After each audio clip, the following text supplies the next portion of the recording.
BMW가 싫어하려나? 얼마 전에 출시된 이 120i M 스포츠 모델, 출시 직후에 시장의 반응이 굉장히 뜨거운데요. 분명 예전과는 다르게 차를 바라보는 시선이, 그리고 차를 바라보는 수준이 굉장히 많이 진보했다는 걸 느낍니다.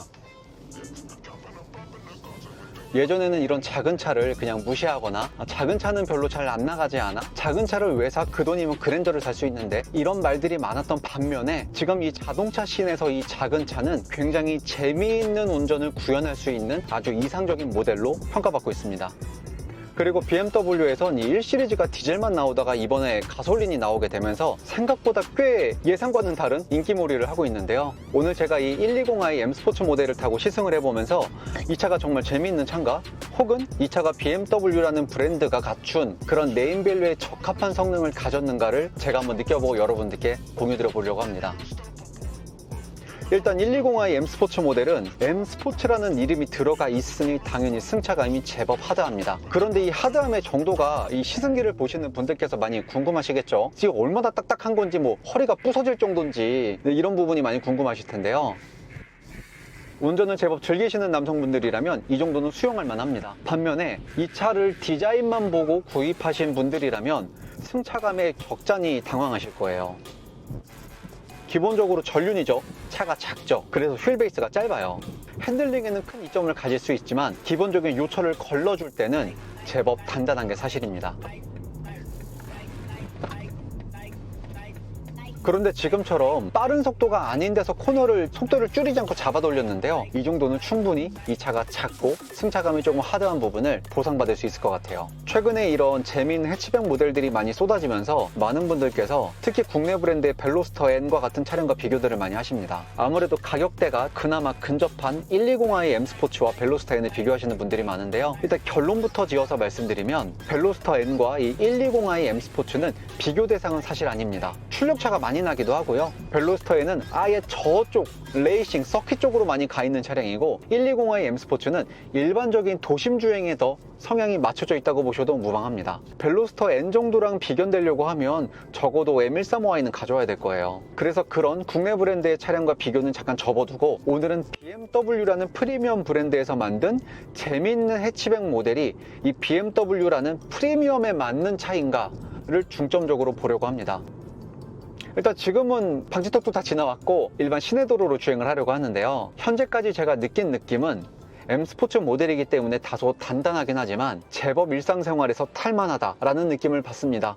반면에 이게 또 이 차를 좋아하시는 분들께는 오히려 마이너스가 될 수도 있겠어요. 왜냐하면 그래도 나름 120i 중에서 가장 재밌는 차인 거거든요. 그런데 이 정도 하드함이면 글쎄요, 썩 좋은 평가를 내리진 않으실 것 같아요. 하지만 제 기준이라면 매우 합격점을 주고 싶습니다. 프리미엄 브랜드는 아예 극단적으로 가 있는 브랜드가 아니에요. 그런 차들은 아예 별도의 라인업을 만들어 놓는 거고, 이 120i와 같은 출력이 200마력도 안 되는 차죠. 이런 모델들은 일상생활에 있어서도 많이 불편하면 안 됩니다. 오히려 더 편안한 쪽에 가깝고 가끔 이 차의 하드한 성능이 튀어나와 주는 정도가 프리미엄 브랜드에 맞는 적합한 승차감, 적합한 개발 컨셉이라고 봅니다.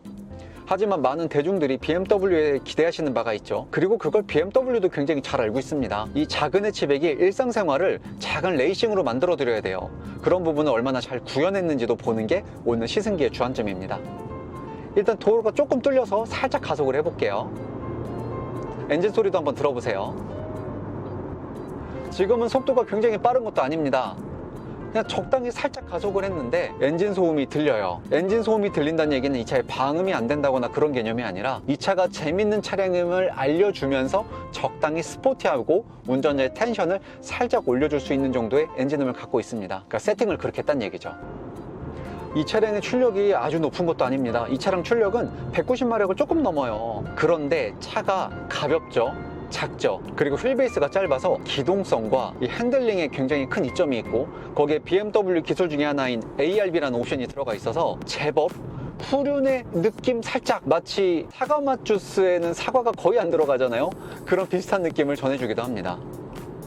근데 이게 운전을 해보면 제법이에요. 제가 지금 주행하는 이 코스는 과속방지 카메라도 있고 평소에 차량 통행량도 많아서 옆 차선으로 차선을 변경하는 것 자체가 쉽지 않습니다. 그럼에도 불구하고 이 차량은 크기가 작으니까 그런 면에 있어서도 굉장히 큰 이점을 가질 겁니다. 많은 유튜버 분들께서 이 차량의 와인딩 시승기를 많이 보여주셨어요. 차량을 와인딩 코스에서 극한까지 밀어붙이고 이 차량의 와인딩 능력이 굉장히 좋다고 이미 검증을 해주셨는데, 사실 그거만큼 중요한 거는 이 차는 와인딩을 위해서 태어난 차도 아니고, 그리고 이 차량을 와인딩을 위해서 이 차량을 구입하시는 분들도 사실은 극소수에 불과합니다. 그럼 대부분의 사람들은 이 차를 구입하는 이유가 디자인이 예뻐서, 작은 차가 필요해서, BMW니까 이런 여러 가지 이유로 구입하시게 될 텐데, 그렇다면 그때 승차감이 프리미엄인가? 이 차는 충분히 그런 BMW 마크만 달고 있는 허접한 차가 아닌가를 보는 게 저희 오늘 역할입니다. 현재까지의 느낌은 요철이 없는, 요철이 심하지 않은 일반 도로를 달릴 때는 굉장히 부드럽습니다. 제 시승기 중에 이 시리즈를 시승했던 시승기가 있는데요, 승차감이 뭐 1시리즈랑 크게 차이 나지 않습니다. 그때 제가 느꼈던 느낌이, 이 차량의 승차감이 마치 이 차량보다 한 체급 위에 있는 차량을 타는 느낌의 승차감이라고 말씀드렸었어요. 그게 오늘도 역시 마찬가지입니다. 차량의 조향성이나 차량의 승차감, 그러니까 노면에서 읽어지는 적당한 정보들은 전달은 되지만 충격은 또 잘 말아줍니다. 그래서 내가 좀 좋은 차를 타고 있구나, 이런 것들을 운전자가 느낄 수 있어요. 지금 이 코스가 제가 늘 다니는 코스 중에 노면이 가장 안 좋은 곳입니다. 네, 몸이 이렇게 흔들리는 와중에도 크게 불편함을 느끼지 않습니다. 그리고 이 차량의 출력들도 많이 궁금하실 거예요. 마력은 이미 재원이 공개되어 있으니까 아시겠지만 이 차량을 실제로 몰아봤을 때 출력이 어떠할까도 많이 궁금하실 거라서 오늘 제 코스대로 주행을 해보면서 고속주행 때 제법 한번 또 밟아보겠습니다. 일단 ARB 옵션 때문에 이 차량의 조향은 매우 쉽고 간편합니다. 이 ARB라는 옵션이 운전에 있어서 어떤 즐거움을 주냐면 조향이 즉각적이에요. 코너를 돌 때도 굉장히 편합니다. 보통 이런 전륜차들은 뭐 전륜이든 후륜이든 마찬가지긴 하죠. 기본적으로 언더스티어를 좀 조심해야 되는데 언더스티어에 대한 부담이 굉장히 많이 줄어들어요. 이 정도면 내가 생각했던 전륜차보다 언더가 훨씬 더 날 것 같지도 않은데, 이런 느낌을 잘 전달해 줍니다. 물론 지금은 뭐 타이어가 비명을 지를 정도의 속도는 아닙니다. 근데 운전하다 보면 그런 감이 있잖아요. 내가 적당한 속도에서 보통 커브를 돌렸을 때 차가 받아주는 느낌의 여유폭이 이 1시리즈가 일반적인 이 사이즈 해치백보다 훨씬 더 여유폭이 큰 느낌입니다. 그냥 차가 이런 말을 하는 것 같아요. 그냥 마음껏 운전해 보세요, 제가 다 받아드릴게요. 그런 면에 있어서는 운전자로 하여금 이 차에 대한 부담이 좀 적고 운전을 할 때 조금 더 운전에 집중할 수 있어요. 그리고 평소에 내가 시도했던 운전보다 조금 더 과격하게 차량을 몰아붙여도 차량이 그냥 수월하게 받아줄 것 같은 느낌입니다. 저는 이런 가솔린 해치백 모델을 굉장히 선호해요. 그리고 BMW에서 이런 차가 나와줘서 굉장히 고마움을 느끼고 있습니다. 이유는 해치백이 정말 많이 안 팔리는 나라인데 이런 차량들이 많이 나와줄수록 해치백 모델에 대한 수요가 많이 높아질 겁니다. 그리고 보통 대부분의 해치백들은 운전이 기본적으로 재밌어요.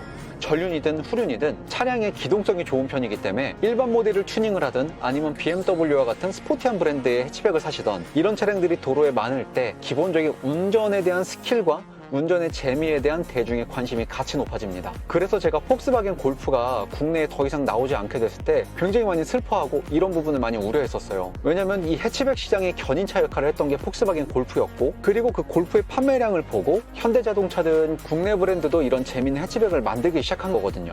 그리고 BMW에서는 디젤 해치백만 있다가 이제 드디어 가솔린 소형 해치백이 출시가 된 것입니다. 모든 브랜드에 이런 소형 해치백 모델들이 있어요. 많이 팔 수 있기 때문에 굉장히 효자 상품 중에 하나인데, 사실 BMW는 그 부분에 있어서 약세였었죠. 왜냐하면 디젤밖에 없었으니까요. 물론 과거에 판매했었던 118디어 같은 차량도 굉장히 명차였고 마지막 후륜 구동의 해치백이었지만 지금은 시대도 많이 변했고 가솔린 수요가 더 많이 높아졌죠. 그런데 그런 모델을 지금에야 내놓은 건 조금 늦은 감은 있습니다. 그래도 용서가 조금 되는 건, 늦었는데 차는 또 괜찮아요. 용서가 됩니다. 지금 가속을 하면서 한 시속 80 정도, 시속 75 정도로 이런 코너를 90도 램프를 꺾고 있습니다.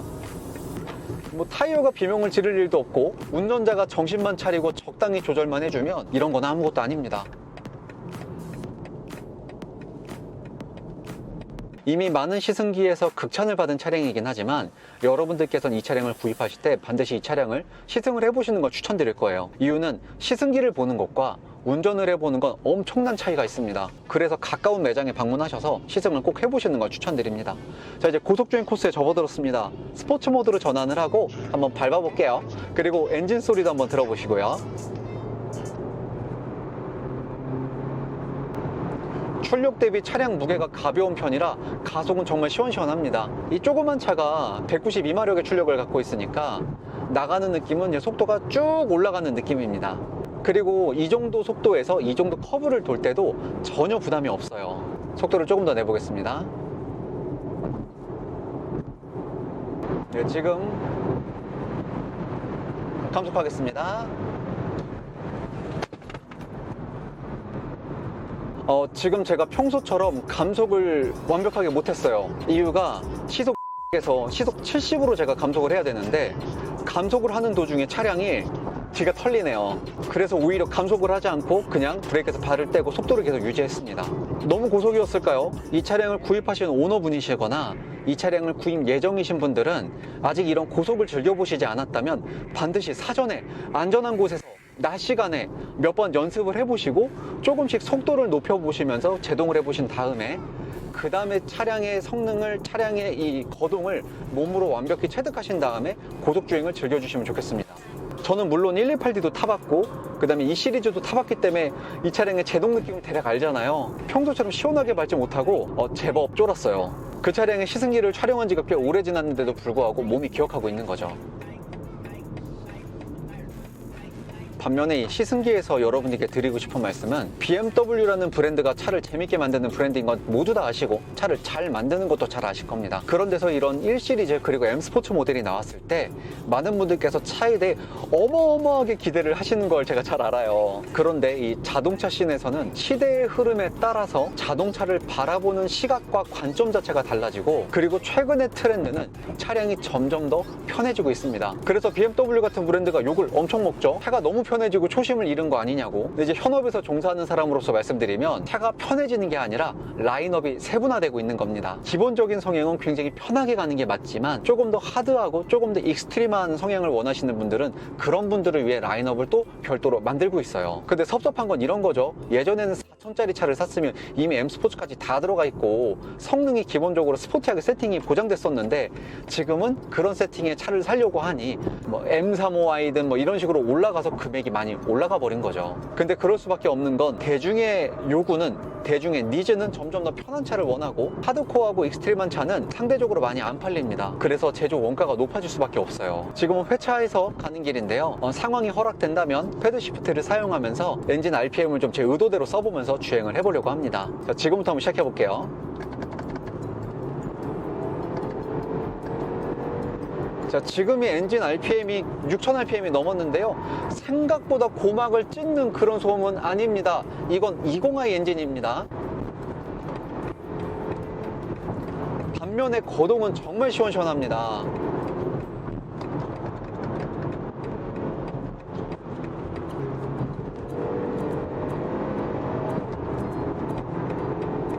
그리고 패드 시프트 사용 중에 잠깐 운전자가 딴짓을 하거나 잠깐 정신을 빼놓고 있어도 됩니다. 일정 RPM이 도달되면 자동으로 시프트 업을 해줄 거예요. 이 엔진 소리가 오디오가 잘 들어갈지 모르겠네요. 이 정도 엔진음입니다. 지금 고속주행 코스를 한 바퀴 돌고 일반 도로로 다시 접어들었는데요. 분명히 이 차의 승차감은 이런 소형 해치백의 승차감은 아닙니다. 이거보다 한 끗 위에, 한 체급 위에 전륜구동차 승차감이라고 보셔도 될 것 같아요. 저는 이번 120i 모델의 성공이 굉장히 고무적인 일이라고 생각해요. 아까 말씀드렸듯이 해치백이 도로에 많아질수록 자동차 운전의 문화가 저는 높아진다고 생각하는 사람입니다. 여태까지 우리들은 큰 차만 좋아했잖아요. 차가 출시되면 맨날 물어보는 게 뒷좌석 넓어? 뒷좌석 넓어? 이거였고요. 지금처럼 노면이 조금 안 좋은 곳을 지나올 땐 몸이 끊임없이 느껴집니다. 어느 정도 요철은 서스펜션이 물론 영리하게 걸러주긴 하지만 기본적으로 이 운전자에게 전달되는 노면의 상황들이 있어요. 그거는 분명히 전달됩니다. 제가 얼마 전에 X7 40D 리뷰를 하면서 코로나 시대로 인해서 큰 차를 찾는 수요가 많아졌다고 말씀드렸잖아요. 그런데 재밌는 건 조금 양극화되는 것 같아요. 작은 차를 찾는 수요도 전에 비해 굉장히 많아졌습니다. 코로나기 때문에 가정이 있으신 분들은 큰 차가 필요하신 거고 가정이 딱히 없으신 분들은 보여지는 게 더 이상 중요하지 않은 시대가 됐어요. 마스크를 안 쓰고 있었다면 좋은 차에서 내리는 나의 모습을 다른 이들에게 보여주고 싶었겠지만 지금은 더 이상 그런 시대가 아니거든요. 마스크를 쓰고 있으면 누가 누군지도 모르는 시대라 그런데 유독 이런 작은 차 세그먼트에서 BMW가 포지션을 많이 가져가고 있어요. 그건 당연히 차를 잘 만들었다는 이야기이기도 합니다. 근데 저는 좀 다르게 보는 게 골프가 없죠. 폭스바겐 골프 왕좌가 비어 있습니다. 1시리즈와 같은 이런 차량들도 지금 찬스예요. 지금 입지를 제대로 또 다지지 못하면 안 됩니다. BMW가 싫어하려나? 과거 폭스바겐 골프 2.0 TDI 같은 모델이랑 128D랑 붙었을 때, 같이 판매했을 때 그때는 뭐 거의 골프가 128D를 압살했었거든요. 근데 금액도 얼마 차이가 나지 않았어요. 물론 프리미엄 브랜드인 BMW라는 심리적인 장벽도 있었겠지만 골프 판매량이 진짜 어마어마했었거든요. 자동차를 좋아하시는 분들은 다 아실 거예요. 이 자동차라는 역사에서 폭스바겐 골프가 얼마나 중요한지 아실 겁니다. 그리고 제가 정말 BMW한테 고마운 건 왕좌가 비었다고 말씀드렸죠. 골프가 지금 없는 이 소형 해치백 시장에서 이 해치백의 맛을 제대로 잘 살릴 수 있는 브랜드가 정말 몇 없거든요. 대부분은 그냥 돈 때문에 이 차를 만들고 팔아요, 이 해치백을. 근데 BMW가 그런 면을 잘 채워주고 있는 것 같아요. 그리고 이 고마운 마음은 현대자동차에게도 갖고 있습니다. 저는 이런 부분이 굉장히 마음에 들어요. 이 막히는 구간에서 끼어들기도 굉장히 쉽지만 막히는 구간이 이제 해소되고 나면 바로 가속을 해서 쭉쭉 뻗을 수 있는 점이 BMW가 갖고 있는 굉장히 큰 장점이라고 생각합니다. 네, 앞차가 조금 머뭇머뭇해도 괜찮아요. 패드 시프트를 이용해서 순간적으로 가속을 때려주고 다시 원래 속도대로 가면 됩니다. 그러면서 물론 운전 중에 제가 이렇게 하지도 않고 그러면 안 되겠지만 일상을 정말 작은 레이싱으로 만들 수 있어요. 그리고 아까 말씀드렸듯이 아주 높은 속도에서 급제동을 할 때는 뒤가 털리지만 일반적인 속도, 그러니까 일반 규정 속도보다 조금 더 빠른 속도 내에서는 급제동을 할 때는 그냥 믿고 밟을 수 있습니다.